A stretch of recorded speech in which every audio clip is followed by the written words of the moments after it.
Ahıska, Dede Korkut kitabındaki Aksıka kelimesiyle ilişkili olup Akkale manasına gelmektedir. 200'den fazla köyün merkezi olan Ahıska, Türkiye'nin Ardahan'la Şavşat, Posof ve Çıldır ilçeleri ötesinde Türkiye sınırına 15 kilometre mesafede bulunmaktadır.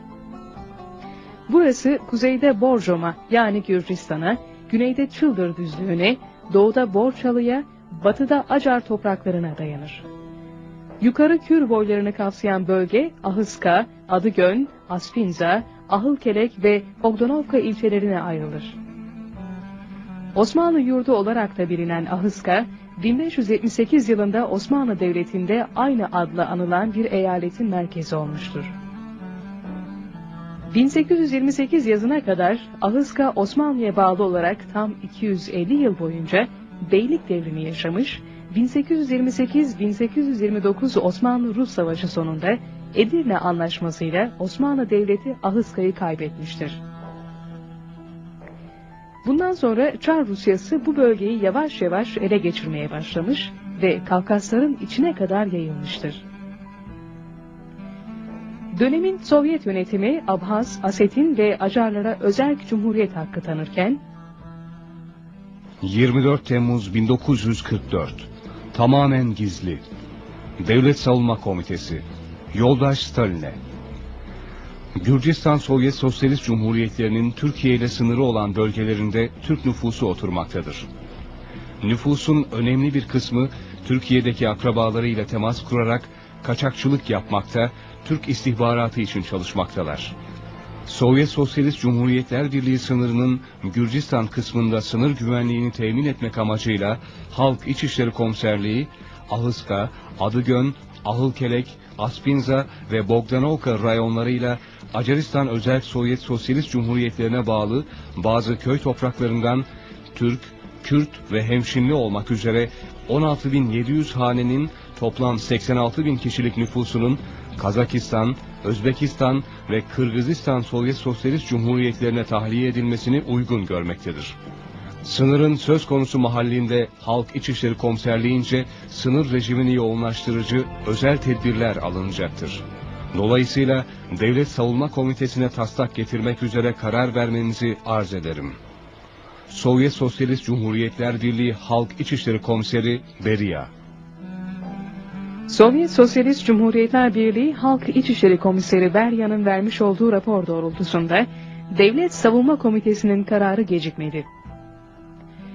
Haziran 1991 yılında Rusya'da yayınlanan Vatan Aşkı gazetesi, Stalin'in özel dosyaları başlıklı yazıda sürgün kararının ayrıntılarına yer vermekteydi.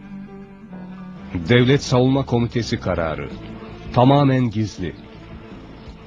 Moskova, Kremlin 31 Temmuz 1944 sayı 6279.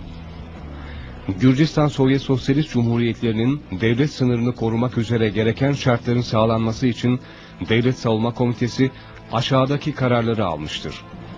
Gürcistan'ın sınır şeridi olan Ahıska, Adıgön, Aspinza, Ahılkelek ve Bogdanovka rayonlarıyla Acaristan Özerk Sovyet Sosyalist Cumhuriyetlerinden Türk, Kürt, Hemşin olmak üzere toplam 86.000 kişiden meydana gelen 16.700 hanelik nüfustan 40.000'i Kazakistan'a, 30.000'i Özbekistan'a ve 16.000'i de Kırgızistan'a tahliye edilsin.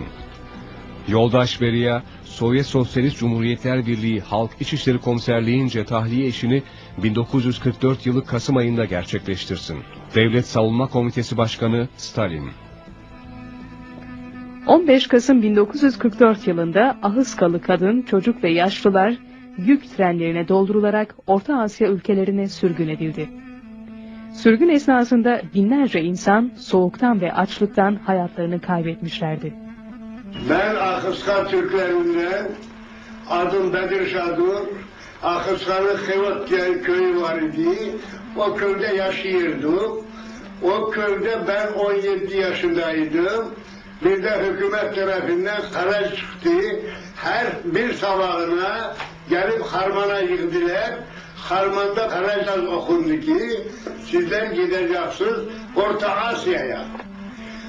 44. yılı getirdiler, Mugaret diye yerde vagonlara doldurdular. Vagonların ağzını bağladılar, tak Gürcistan'ın çıkaracağız.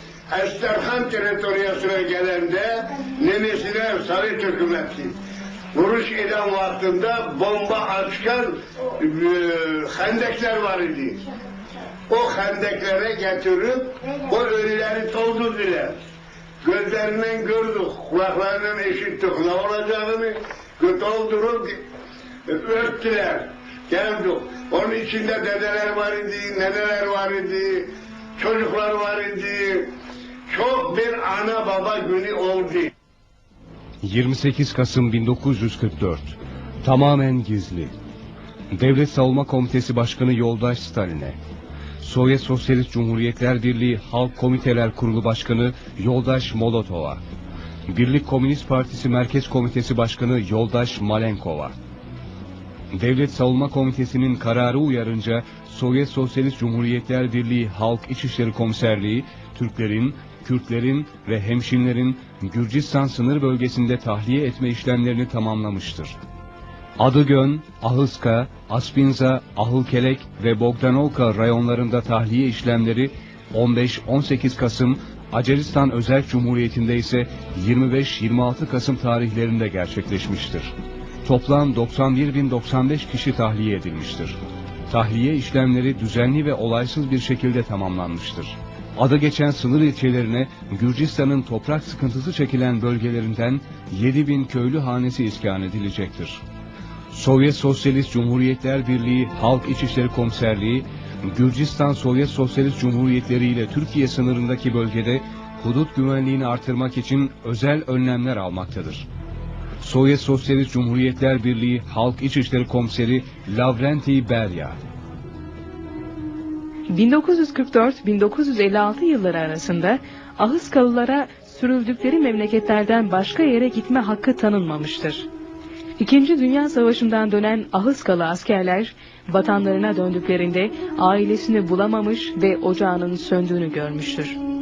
Sovyet Sosyalist Cumhuriyetler Birliği Yüksek Prezidyumu'nun 28 Nisan 1956 ve 31 Ekim 1957 tarihli kanunun 2. maddesine göre çıkarılan kararname şu beyanları ihtiva ediyordu.